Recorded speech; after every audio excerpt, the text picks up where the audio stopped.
única diferencia en el tratamiento, el manejo y diagnóstico de la hernia femoral a diferencia de la hernia inguinal es la localización. Si ustedes observan, por debajo del nacimiento de una protrusión de una masa, por debajo del ligamento inguinal, se traduce en una hernia femoral. En este espacio que permite el paso de las venas, arterias y nervios femorales, aparece la hernia femoral. Es una estructura o un orificio más pequeño y más estrecho. Es más común las hernias femorales en las mujeres, pero tiene una tendencia a estrangularse más fácilmente. No crece esas hernias gigantes como la hernia inguinal. Son hernias más pequeñas, pero por el espacio que hay, se estrangulan más fácilmente. Tienen los mismos signos y síntomas de las hernias inguinales: molestia en la zona, sensación de pellizcamiento, protrusión de una masa durante la maniobra de Valsalva. Al examen físico se hace igual un examen de la región inguinal de pies y de cúbito y se confirma con una ecografía. Dentro de los procedimientos quirúrgicos son los mismos, se utiliza malla de polipropileno y la técnica es intención de Lichtenstein para reparar. Otras hernias aparecen en otro orificio de debilidad, que son las hernias umbilicales. Estas hernias umbilicales aparecen en el ombligo. Sabemos que la región umbilical durante la época intrauterina da pasos a vasos onfalomesentéricos y que se cierra al nacimiento formando una cicatriz umbilical. A través de esta cicatriz umbilical puede protruir una masa, pero esto no es una hernia, esto es un onfalocele.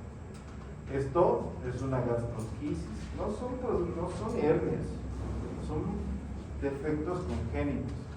Las hernias son protrusión de una masa a través del orificio umbilical. Si ustedes observan estas hernias, son pequeñas. Pueden ser bastante grandes las hernias umbilicales. Su incidencia es alta. Hay una leve predisposición en las mujeres por los embarazos y otras cosas. El diagnóstico es esencialmente clínico. Puedes confirmar por una ecografía, pero es esencialmente clínico. Se ve acá. Parecen hernias pequeñas, ¿no? Es esta hernia, ¿eh? Esta es de la señora. Lo que se veía solo era la punta del iceberg. Era una hernia bastante grande. Un diagnóstico de hernia umbilical, ya que es un proceso físico, no hay una forma de tratarlo médicamente. Siempre tiene que ser a través de un procedimiento quirúrgico. Realizamos una incisión alrededor del ombligo, disecamos todo el saco herniario hasta su cuello, se corta, se reduce el contenido, se hace una sutura en chaleco de mayo y se pone una malla. Y listo, el procedimiento termina. Puede aparecer hernias en incisiones, no muy tempranas. Esto, por ejemplo, no es una hernia, es una eventación temprana. Ha habido una falla severa de la sutura, causando evisceración. Es una emergencia. Pero puede haber falla de la sutura tardía, que sí va a ocasionar hernias. Por ejemplo, estas son hernias en relación a las heridas quirúrgicas. Puede aparecer donde hagamos una herida. Se llaman hernias incisionales. Estas hernias incisionales, su diagnóstico es fácil, nuevamente es físico, al examen físico, cuidado los cables, al examen físico. Puedes confirmar con una ecografía, tal vez no sería necesario. El tratamiento: resecar y colocar malla donde se cubra. Puede ser una malla supraponeurótica, intraponeurótica, una transmuscular, retrorectal, depende de dónde se localice la malla. A veces es tan grande la hernia que toda la barriga del paciente es pura hernia. Se aguanta mucho tiempo. Las hernias internas son principalmente en el diafragma, ya sea en la zona muscular o en los orificios.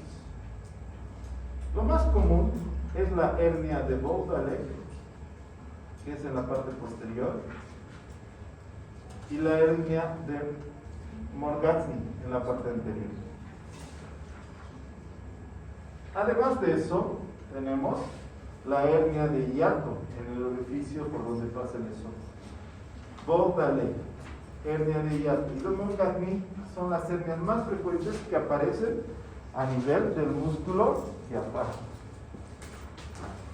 Las hernias de Bowdale, que es esta, es congénita. Se puede diagnosticar intrauterinamente, pero a veces no es compatible con la vida. Más frecuente al lado izquierdo, porque al lado derecho está el hígado. Aunque hubiera un agujero aquí, no se entraría nada, porque estaría tapado por el hígado.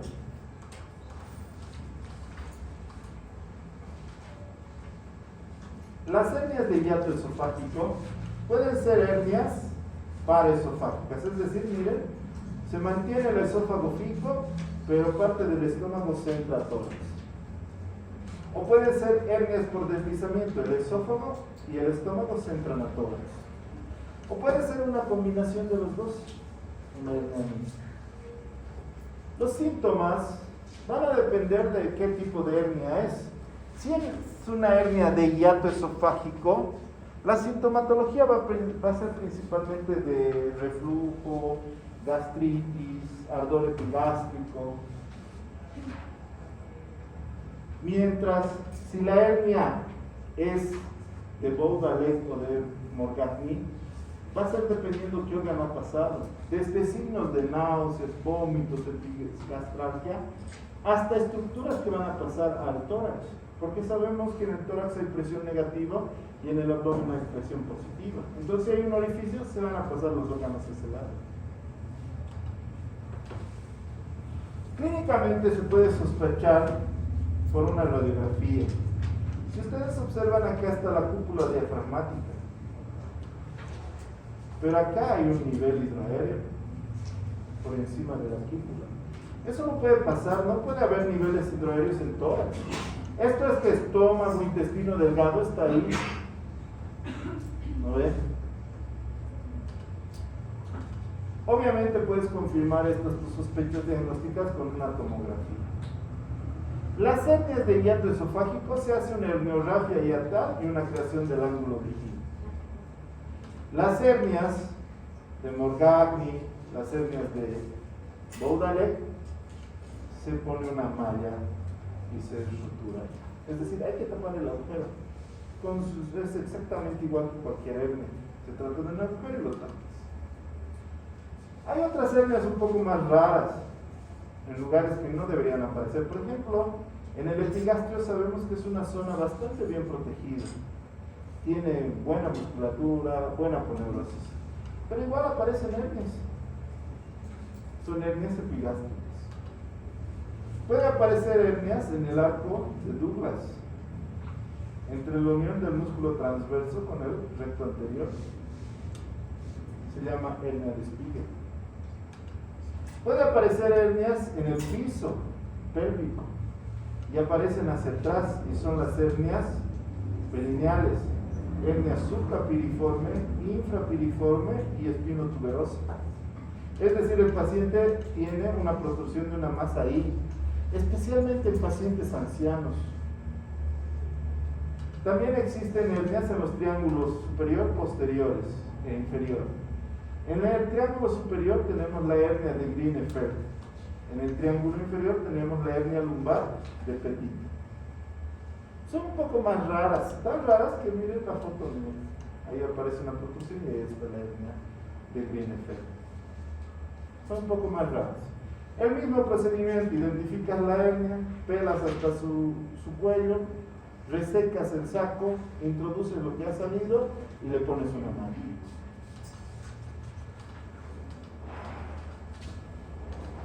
¿Dudas?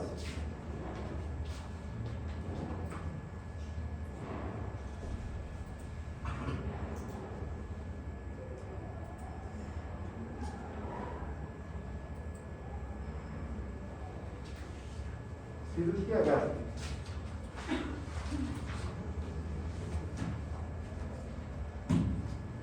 El estómago es un órgano bastante complejo que funciona como un receptáculo del alimento.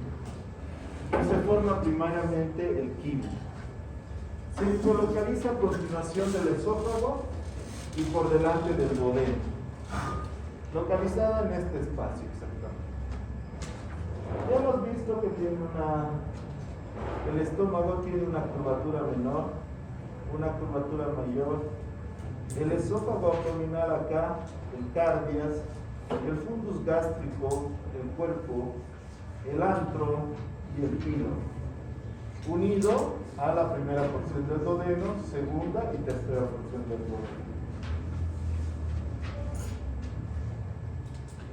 Esta cara anterior del estómago y esta sería la cara posterior del estómago. La cara posterior del estómago ya hemos visto que está en la trascavidad de los epiflones. Hay maniobras que tenemos que hacer para acceder. En esta posición el estómago nos permite ver de forma adecuada su irrigación. Está extremadamente bien irrigada por 5 vasos de gran calibre. Todos derivan del tronco celíaco. Aquí vemos el tronco celíaco. Aquí abajo vemos la arteria mesentérica superior. Aquí vemos el tronco celíaco. Esta va a dar una rama que es la coronaria estomáquica, que es la más delgada. Esta coronaria estomáquica nos da la gástrica izquierda, rama que irriga la curvatura menor del estómago. Aquí vemos la arteria hepática. La arteria hepática va a dar rama de la gástrica derecha. Después vamos a ver la arteria de la hepática, sale una rama gastroduodenal. Y de esta gastroduodenal sale una rama gastroepiploica derecha. Irriga la curvatura mayor del estómago. De la esplénica sale una rama que es la gastroepiploica izquierda, que también irriga la curvatura mayor. Y además de la misma esplénica vienen los vasos rectos al fundus gástrico. Entonces el estómago es una estructura extremadamente bien irrigada. Extremadamente bien irrigada. ¿Por qué? Porque funciona con altos niveles de ácido. Entonces debe ser una mucosa muy bien protegida, un tejido muy bien protegido y que si se daña fácilmente es reemplazable. Es por eso la irrigación del estómago. En un inicio era muy difícil estudiar el estómago. Con la radiografía no sale, a menos que le des bario. Esto es bario. Entonces cuando deglutía el paciente bario se podía ver cómo pasaba el bario por la vía digestiva. Y aquí como se acumulaba decían, pucha, aquí hay un nicho ulceroso. Usaba mucha imaginación, ¿no? Actualmente no tenemos este problema. Utilizamos la endoscopía digestiva alta. El estudio de preferencia del estómago es la endoscopía digestiva alta, que consiste en meter un tubo con una cámara que explora el esófago, estómago, primera y segunda porción del duodeno, de manera visual, además que permite colorear y tomar biopsia, y de esa manera hacer un diagnóstico eficiente. Entonces el estómago es una estructura muy bien estudiada por la endoscopía digestiva alta.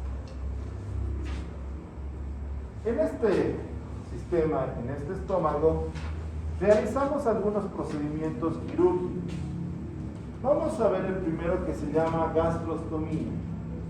Si nosotros vemos el origen etimológico de la palabra ostomía, quiere decir abocamiento del estómago a la superficie. Gastrostomía. ¿Para qué? Normalmente lo utilizamos para alimentación. Sea por cualquier sea el motivo, no permite la ingesta a través de la boca, o tal vez el esófago está dañado, entonces introducimos directamente el alimento al estómago. A esto denominamos gastrostomía. Tenemos técnicas transitorias, como la técnica de Stam, que quiere decir que sabemos que en un poco tiempo el paciente va a recuperar y va a poder comer nuevamente por vía normal. Y tenemos las técnicas de Witzel, que son técnicas ya más definitivas, que sabemos que el paciente nunca más va a poder comer por boca. La técnica de Witzel es cuando nosotros utilizamos, miren, el propio tejido del estómago para hacer un tubo. Entonces, usamos ese propio tejido para hacer este tubo. Técnica de Witzel. Es más definitiva. Esto sé que nunca más va a comer el paciente, por eso lo hago definitiva la gastrostomía. A diferencia, la técnica de Stam, solo hago una doble jareta en el estómago y lo aboco a la superficie. ¿Dónde? Aquí. Y lo aboco a la superficie. Es más transitoria, es decir, en algún momento el paciente va a recuperar y de nuevo poder comer por la boca. La técnica de Stam consiste en una incisión media de 5 a 7 centímetros de longitud en la línea supraumbilical. Se localiza la parte más alta del cuerpo del estómago. Se hace una doble jareta. Esto es una doble jareta. Se corta y se introduce el tubo. Normalmente ponemos un tubo de sonda Foley, o puede ser tubo de Pesser, no hay problema. Se cierra y se coloca puntos de anclaje del estómago al peritoneo parietal. Entonces se fija el estómago al peritoneo parietal, así. Acá se ve mejor. Ahí ve. No es el estómago, pero más o menos es así. Estas gastrostomías obviamente no están libres de complicaciones. Puede haber hemorragias, infecciones, fuga de contenido gástrico, incluso salida de la sonda. En los primeros días postoperatorios de una gastrostomía hay que limpiar muy seguido la piel alrededor de la gastrostomía. ¿Por qué? Porque se daña. O sea, lo que sale es jugo gástrico, jugo ácido, y entonces, si ustedes ven, daña bastante la piel. Hay que limpiar bastantes veces. Segundo, la sonda no debe retirarse por lo menos 8 días. Esta sonda se debe quedar 8 días para que se forme una fístula. Si se saca accidentalmente o el paciente inconsciente se saca, deberíamos operar de nuevo para ponerlo en su lugar, si es antes de 8 días. La alimentación del paciente debe iniciarse progresivamente y muy lentamente. Quiere decir, primero empezamos dieta líquida, dieta hídrica, dieta líquida, dieta blanda. Y las porciones también tienen que ser pocas. Empezamos en varias fracciones, 50 cc cada hora, 25 cc cada hora. Y vas aumentando. De otra manera, el paciente le pones mucha comida y empieza a tener náuseas y vómitos. Hay una intolerancia. Otra patología común en el estómago son los tumores. No hay mucho problema de los tumores benignos si no son obstructivos, pero sí tenemos problemas en los tumores malignos. La mortalidad por cáncer gástrico es extremadamente elevada. Hay enfermedades que son precursoras del cáncer gástrico, es decir, Antes de tener cáncer, estas personas han tenido anemia perniciosa, enfermedad de Menetier, hipoacloridia, gastritis crónica.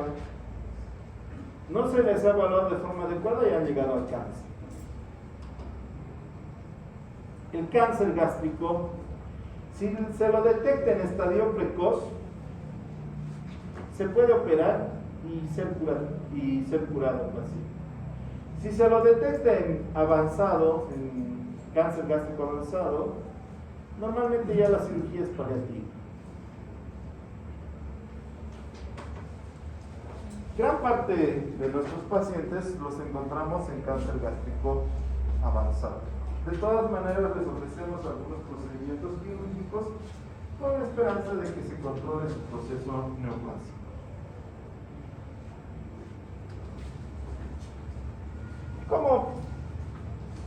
¿Cómo podemos superar a estos pacientes? ¿Qué podemos ofrecerles a estos pacientes? Lo único que se les puede ofrecer es gastrectomías. Gastrectomías parciales o gastrectomías totales. ¿En qué otras cosas se utiliza gastrectomía? Antes se utilizaba mucho en úlceras gástricas complicadas. Actualmente ya no se utiliza gastrectomías ni otro tipo de cirugías para úlcera gástrica. Porque tenemos el omeprazol, rabeprazol, lansoprazol, que lleva a cero la secreción gástrica. Entonces ya no es muy necesario operarlas. Antiguamente se operaba para estas úlceras gástricas. Ahora solo operamos gastrectomías cuando se perfora el estómago por úlcera gástrica. Solo en ese caso. Una vez que sacas el estómago, un pedazo del estómago, tienes que restituir el tránsito intestinal. Antes se hacía Billroth 1 y Billroth 2. Billroth 1 quiere decir estómago y duodeno, gastro, duodeno, anastomosis. Billroth 2, gastro y ayuno, anastomosis. Ambos son precursores de cáncer. Ya no se hacen estos Billroth 1 y Billroth 2. La restitución del tránsito intestinal actualmente es una gastro y ayuno, anastomosis en iderux. ¿Por qué? Si ustedes observan, ¿qué problema tenía esto? Aquí está la segunda porción del duodeno. Aquí desembocaba el colédoco y el conducto de Wilson. Entonces el líquido pancreático y biliar fácilmente llegaban al estómago. Ese es un líquido alcalino. El estómago no está diseñado para protegerse de álcalis. Y entonces había modificación celular y llevaba al cáncer. Lo mismo, este peor, mire, aquí desemboca el duodeno y lleva todo el líquido biliar al estómago. En 10 años estos pacientes tenían cáncer. Pero con la derivación en iderux, sacamos el estómago y mire, la segunda porción del duodeno reconectamos más abajo en el yeyuno. Entonces es imposible que este líquido biliar llegue al estómago, porque más o menos esta distancia es de 60 centímetros. Entonces no va a llegar.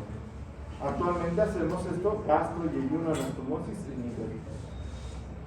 La gastrectomía subtotal es una incisión media supraumbilical que se extiende desde la piel hasta el peritoneo parietal.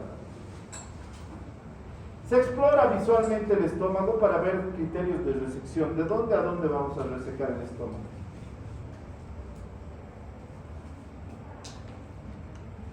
Se corta el epiplón menor, se corta el epiplón mayor. Se corta a nivel del píloro y se corta a nivel de la proximal del estómago. Se lleva un asa de intestino delgado de derecha a izquierda y se anastomosa lateral el estómago y el yeyuno. A 60 centímetros se anastomosa término lateral el yeyuno con el yeyuno. Esto es una iderux. Miren, tiene una forma de yeyuno. Eso se hace en una gastrectomía parcial. Las gastrectomías totales son muy problemáticas. No tenemos una estructura de almacenamiento cuando sacamos el estómago. Y tenemos que anastomosar esófago y yeyuno. Y las personas toman un sorbo de agua y empiezan a vomitar. Se han hecho varios intentos de anastomosar con diferentes estructuras para reemplazar el estómago. Pero actualmente es muy difícil. Actualmente es muy difícil este proceso. Otro procedimiento que se hacía normalmente se llamaba vagotomía. Vagotomía. Si nosotros nos vamos al origen etimológico de la palabra, vamos a ver que vagotomía quiere decir cortar el vago. El nervio vago va por delante y por detrás del esófago, el vago anterior y el vago posterior.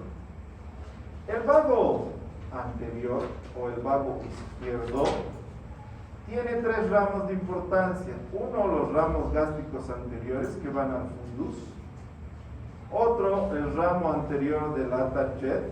Y el tercero, el ramo hepático. Hacia atrás el ramo derecho, vago, da los ramos de la cara posterior del fundus gástrico y el ramo posterior de la curvatura menor, que además da origen a los nervios criminales de Gracie. ¿De qué se encarga el vago? Se encarga de tres funciones específicas. Uno, secreción ácida en el fundus gástrico. Dos, función del píloro. Y tres, función de la vesícula biliar. Entonces, ¿para qué hacíamos vagotomías? Porque las úlceras eran un verdadero problema cuando no había omeprazol. Entonces, pacientes morían por perforaciones por acidez gástrica. Entonces tenían que cortar los vagos y de esa manera ya no secretaban ácido. Se podía hacer una vagotomía troncal a nivel del esófago, pero como cumple otras funciones el vago, se frenaba la función en el píloro, se frenaba la función en la vesícula biliar. Entonces, cuando haces una vagotomía troncal, tiene que ser acompañada de piloroplastía. ¿Qué quiere decir eso? Debo hacer un tratamiento de este píloro del estómago, ya sea con la técnica de Hennig-Piculix, Finney o Jabuley. La técnica de Hennig-Piculix quiere decir cortar transversalmente y suturar horizontalmente el píloro. ¿Por qué hacemos eso? Porque este píloro es un esfínter a la salida del estómago. Entonces el estómago se llena y este está cerrado. Se mezcla y cuando hay un orden del vago se abre y entonces empieza a vaciarse la comida. Si yo corto el vago arriba, está cerrado y nunca se abre porque ya no hay orden del vago. Entonces, la técnica de vagotomía troncal debe estar acompañada de piloroplastía y colecistectomía. Se hacía una técnica selectiva, es decir, cortábamos por debajo del ramo hepático, pero seguíamos afectando el píloro, solo se beneficiaba la vesícula. Había otra vagotomía que es la supraselectiva o de células parietales, en las cuales solamente cortábamos las células que iban a inervar el fundus gástrico. El píloro y la vesícula se quedaban bien. Lamentablemente esta cirugía tenía mucha recidiva y morían los pacientes. Obviamente las vagotomías no están libres de complicaciones. Pueden tener dumping, que es vaciamiento rápido, diarrea, vómitos biliosos y plenitud gástrica. Además de eso, puede haber una obstrucción y hemorragia. Puede haber perforaciones, puede haber síndrome de vaciamiento rápido, diarrea postoperatoria, síndrome de asa aferente, síndrome de asa eferente, gastritis por reflujo alcalino. Entonces era un verdadero problema hacer las vagotomías, pero se hacía. Ayudaban a los pacientes.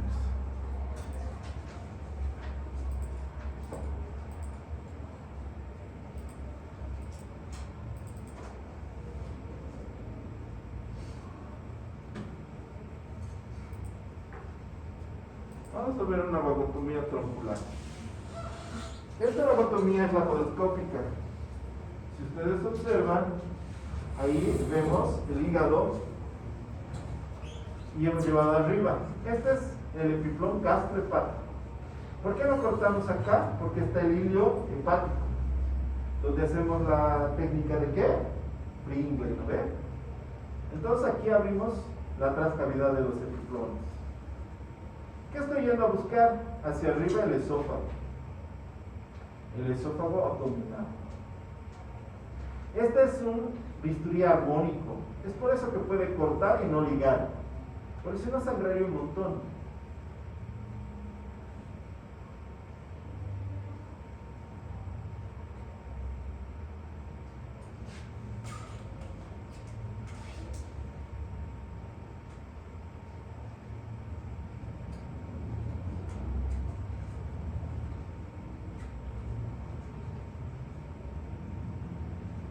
Entonces aquí está el estómago, aquí abajo, y ahí estoy yendo hacia el esófago.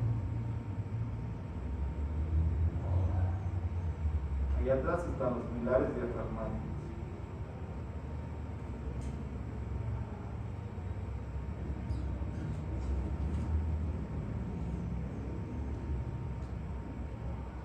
Ahí buscamos un espacio para ingresar al esófago.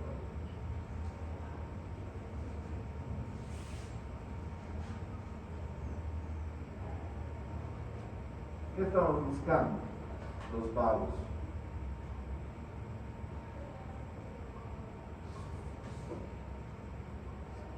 Ahí ven, ese blanco es un vago posterior. Entonces se agarra, se lo diseca un poco.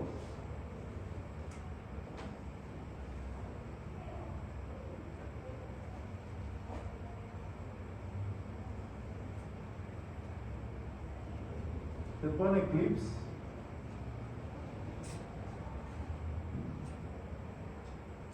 Y no solo se corta, se reseca un segmento del vago. 1 centímetro por lo menos.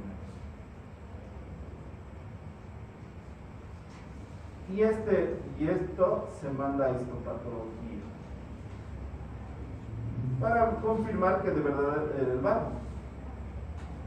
Ahora, si hemos encontrado el vago posterior, tenemos que buscar el vago anterior. Entonces ahora ese es el esófago.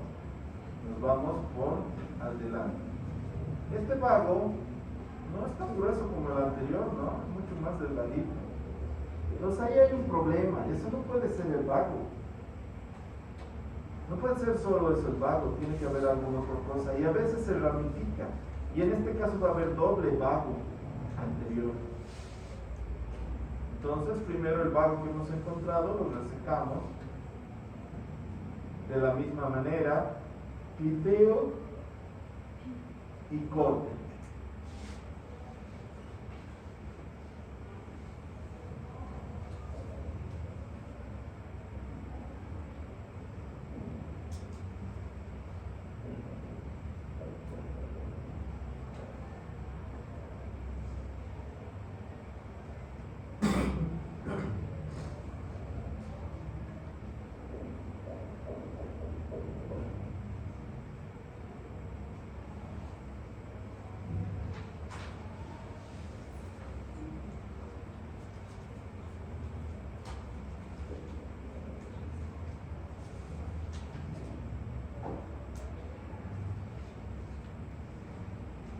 Buscando algo más.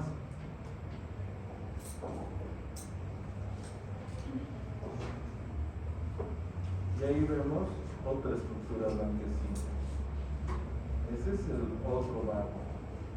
No es que hay doble vago, sino normalmente, pero en este paciente tiene 2 vagos anteriores. Y eso sabemos porque son muy delgaditos, no son del espesor del primero.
veces después de cirugías tan grandes y complicadas,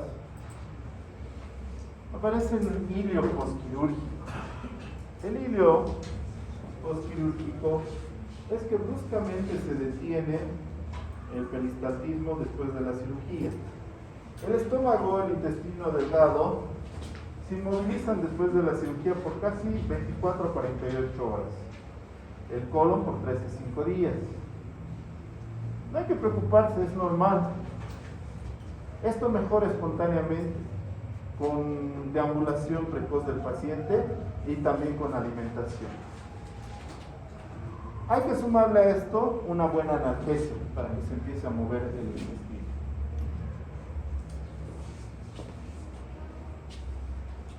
¿Dudas? ¿Preguntas?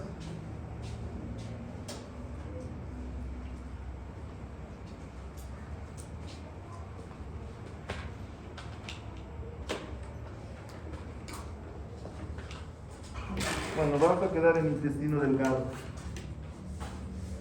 Por favor, no se olviden.